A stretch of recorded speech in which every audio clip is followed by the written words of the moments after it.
Hello everyone, welcome to my channel.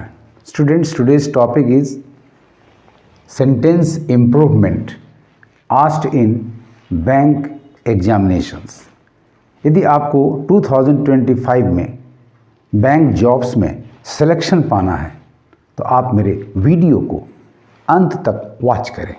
तो आइए topic शुरू करने के पहले इस वीडियो को लाइक कर लें, मेरे चैनल को सब्सक्राइब कर लें, साथ साथ बेल आइकन को प्रेस कर लें ताकि आपको लेटेस्ट नोटिफिकेशंस मिलते रहे।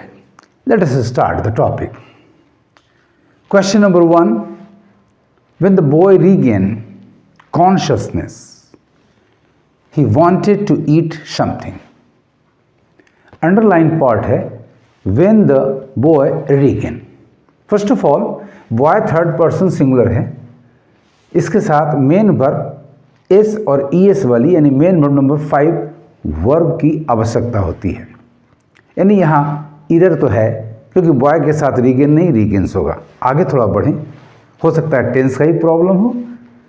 When the boy regain consciousness he wanted, यहाँ वांटेड आपका बता रहा है कि सेंटेंस का जो कंटेक्स्ट है वो पास्ट टाइम का है, यानी बीते समय की बात हो रही है। यानी यहाँ इस रीगेन में प्रॉब्लम है।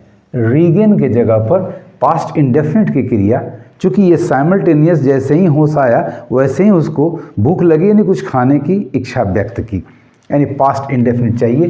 तो इसे होना चाहिए मेन वर्ब नंबर 2, यानी रीगेन में ईडी होना चाहिए था, रीगेंट। अब आइए ऑप्शंस को एग्जामिन करते हैं कि कहाँ हमें ये ऑप्शन मिलता है। सबसे पहले तो चूंकि इम्प्रूवमेंट की आवश्यकता है तो ऑप्शन नंबर ई एलिमिनेट कर लें, क्योंकि वहाँ नो इम्प्रूवमेंट रिक्वायर्ड कहा जा रहा है, जबकि यहाँ इम्प्रूवमेंट की रिक्वायरमेंट है। ऑप्शन नंबर ए को देखें, इफ द बॉय रीगेन, एक तो कंजंक्शन इफ, ये कंडीशन नहीं बल्कि टाइम दे रहा है, ये क्लाउज, अतः इफ गलत है और रीगेन भी यहाँ संभव नहीं है, सो एलिमिनेटेड। बी है वेन, बिल्कुल सही है, टाइम के लिए आपके पास वेन सही कंजंक्शन है। द बॉय रीगेन, यहाँ ये वर्ब का फॉर्म जो है जिस कंटेक्स्ट की बात हो रही है, पास्ट की बात हो रही है, उसके अनुसार बिल्कुल सही है। तो आंसर आपका ऑप्शन नंबर बी हुआ, इसे आप मार्क कर लें।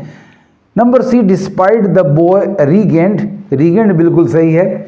डिस्पाइट प्रीपोजिशन है और प्रीपोजिशन कभी क्लाउज नहीं लेता, वो हमेशा ऑब्जेक्ट लेता है, या तो फ्रेज होगा या तो कोई वर्ड होगा। एक ही क्लाउज है जो प्रीपोजिशन के बाद आ सकता है और वो WH वर्ड से बना हुआ क्लाउज है। इसका मतलब यहाँ नंबर सी भी एलिमिनेटेड हो गया। आफ्टर समय बताता है, लेकिन ये थोड़ा टाइम गैप बताता है। व्हेन जस्ट उसी समय की बात करता है। द बॉय रीगेन्स, एक तो कंजंक्शन का प्रॉब्लम है यहाँ, दूसरा वर्ब के फॉर्म की भी समस्या है, यानी ये ऑप्शन भी एलिमिनेटेड हुआ। The right option is thus number B, when the boy regained. When the boy regained consciousness, he wanted to eat something. Question number 2, the social worker wanted to bring about little changes in the lives of the people of the village. The underlined part is a phrasal verb to bring about. यानी यहाँ phrasal verb के को check करना, examine करना है कि इस sentence के कंटेक्स्ट में वो करेक्ट है या इनकरेक्ट। तो first of all let us know the meaning of the phrasal verb given in the sentence as well as in the options, और तब आसानी से हम डिस्टिंग्विश कर पाएंगे एंड सही मोस्ट एप्रोप्रिएट ऑप्शन सेलेक्ट कर पाएंगे। टू ब्रिंग अबाउट का क्या अर्थ होता है? टू ब्रिंग अबाउट का अर्थ होता है to cause something to happen.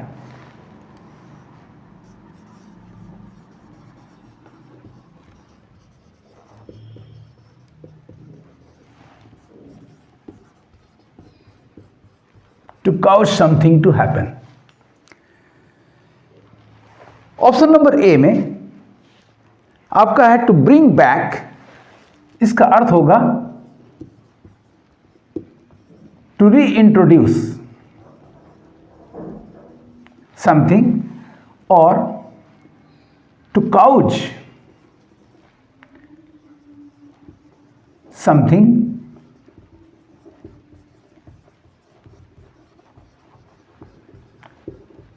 To return to the mind, to bring up, to foster, लालन पालन करना,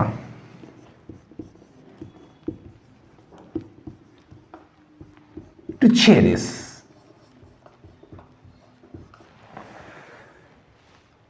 to bring forth, to produce fruits,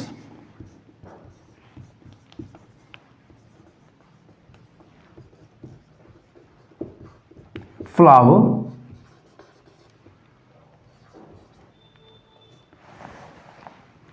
to give birth, जो कि करंट मीनिंग है, ये आर्केक हो गया है, to give birth to a child, to bring down,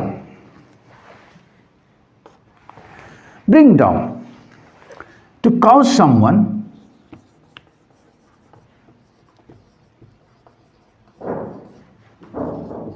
to lose power,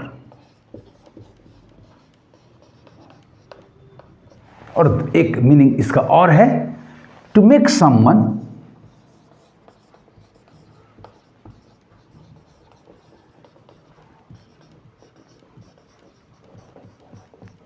unhappy or depressed। अब आप सारे अर्थों को देखें, to bring down, to cause something to happen, to bring back, to reintroduce, to cause something to return to the mind, वापस लाना, फिर से उसको लोगों के सामने लाना, अपने याद में लाना, to bring up, to foster, to cherish, लालन पालन करना, to bring forth, to produce fruit, flower, current meaning इसका to give birth to a child, and to bring down, to cause someone to lose power, to make someone unhappy or depressed। अब sentence को देखें, the social worker wanted to bring about, wanted to cause something to happen, ऐसा होना चाहिए। The social worker wanted to bring about little changes in the lives of the people of the village। बिल्कुल correct phrasal verb का use हुआ है sentence में। All these options are eliminated. Sentence में किसी इंप्रूवमेंट की आवश्यकता नहीं है, so the right answer is number E, no improvement required. Phrasal verb पर भी कमांड करना आपको, क्योंकि सवाल उससे भी पूछे जाते हैं। क्वेश्चन नंबर 3, रघुनाथ प्रोपोजेज, क्या करने का? टू ले क्लेम फॉर, दावा ठोकना। किसके विरुद्ध? यहीं से आंसर क्लियर हो गया। फॉर दिखाता है purpose, for the insurance company as soon as he recovers from the accident. The underline part is lay claim for. Options को देखें तो lay claim to, lay claim on, lay claim towards, lay claim against, यानी verb बिल्कुल सही है। Problem है preposition में, जो कि गड़बड़ है। फॉर पर्पस दिखाता है, वह इंश्योरेंस कंपनी के लिए नहीं, अपने लिए क्लेम करेगा, और उसके लिए उसे इंश्योरेंस कंपनी से लड़ाई लड़नी होगी, डॉक्यूमेंट सबमिट करने होंगे, साबित करना होगा कि उनका ये क्लेम सही है। यानी न्यूटन के थर्ड लॉ का यहाँ यूज हो रहा है। प्रत्येक क्रिया के विपरीत और बराबर प्रतिक्रिया होती है, यानी the right preposition is against, that is not available here. So improvement की आवश्यकता है, hence option number E is eliminated. Students, against clear है, अपोजिट फोर्स लग रहा है। इंश्योरेंस कंपनी चाहेगी कि इसको क्लेम ना मिले, ये क्लाइंट चाहेगा कि मुझे क्लेम मिले, तो राइट प्रीपोजिशन आपका अगेंस्ट है। So number A, B and C are easily eliminated. The right option is this number D, lay claim against, और आपका सेंटेंस सही हो जाएगा यदि यहां फॉर की जगह अगेंस्ट को लाया जाए। So the correct sentence, Raghunath proposes to lay claim against the insurance company as soon as he recovers from the accident. कितना आसान है, आपके पास वर्ड पावर अच्छा होना चाहिए, ग्रामर की नॉलेज अच्छी होनी चाहिए, यानी you must have a good knowledge of English grammar as well as strong word power. It will be very easy for you to find out the most appropriate option for the improvement of the sentence. Now is the turn of question number 4.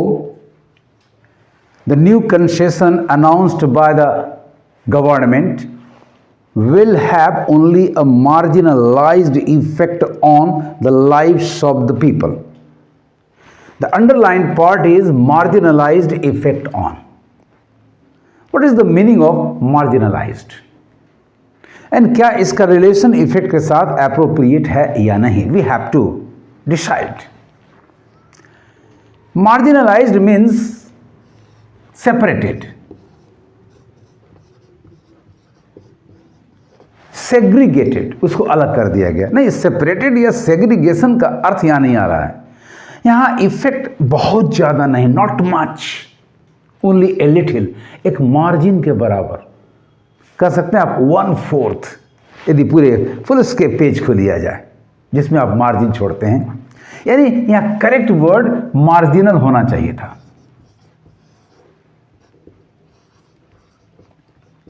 Marginal means not much, कह सकते हैं आप a little, not sufficient, थोड़ा सा. इसका मतलब improvement की आवश्यकता है. इफेक्ट किसी पर भी दिखाएंगे तो वो उसे प्रेस करेगा, उसको प्रभावित करेगा. यानी प्रीपोजिशन ऑन हमारा बिल्कुल करेक्ट है. The problem lies, the error lies only in the word adjective marginalised. It must be replaced by the correct one, that is marginal. अब देखते हैं कि इस तरह का ऑप्शन कहां प्राप्त होता है. मार्जिनल यहां करेक्ट है, लेकिन ये ऑफ आपका रॉन्ग है, सो एलिमिनेटेड. मार्जिन यहां नहीं चाहिए, hence eliminated. Marginal effect on, ये भी करेक्ट है, ये भी करेक्ट है, यानी ये राइट आंसर आपको मिल गया, नंबर सी. मार्जिनल करेक्ट है, लेकिन इन आपका रॉन्ग है, so this is eliminated. Correction की जरूरत है, इंप्रूवमेंट की रिक्वायरमेंट है, so option number E is also easily eliminated. The right option is this option number C. Marginalise को रिप्लेस करके हमें मार्जिनल करना होगा, only then the sentence will be correct. The correct sentence will now be: the new concession announced by the government will have only a marginal effect on the lives of the people. Very interesting and very easy as well. Now let us come to the last question, question number 5. The charitable hospital works under the auspices from the welfare trust of an industry. अब ये hospital चलता है welfare trust के अधीन, उसकी हुकूमत होती है, तो अधीनता के लिए अंडर आपका करेक्ट है. द ऑस्पिसेस फ्रॉम, वहां से ऑस्पिसेस नहीं बल्कि उसी का सपोर्ट है, यानी रिलेशन शो कर रहा है, न कि सोर्स बता रहा है, ना ही सेपरेशन बता रहा है. यानी फ्रॉम में आपका प्रॉब्लम है, फ्रॉम के जगह पर करेक्ट प्रीपोजिशन ऑफ होना चाहिए. ऐसे भी आपका फ्रेजल प्रीपोजिशन है अंडर द ऑस्पिसेस ऑफ. ऑफ भी सही है, अंडर भी सही है, सब्जुगेशन एंड रिलेशन. इसका मतलब no improvement required, number E आपका इजिली एलिमिनेट हो गया. अब बचे हुए 4 options A B C D में से देखा जाए कि ऑब के साथ ये फ्रेजल प्रीपोजिशन कहां प्राप्त होता है. Number A under the auspices by, no by is not required here, hence eliminated. By the, no, under, चूंकि ये subjugation है, एजेंट नहीं है, so this is eliminated. Through भी यहां संभव नहीं है क्योंकि ये मीडियम नहीं दिखाता, जरिया नहीं दिखाता. Right option is thus number D. So mark it as your answer under the auspices of. Hence, the correct sentence will be the charitable hospital works under the auspices of the welfare trust of an industry.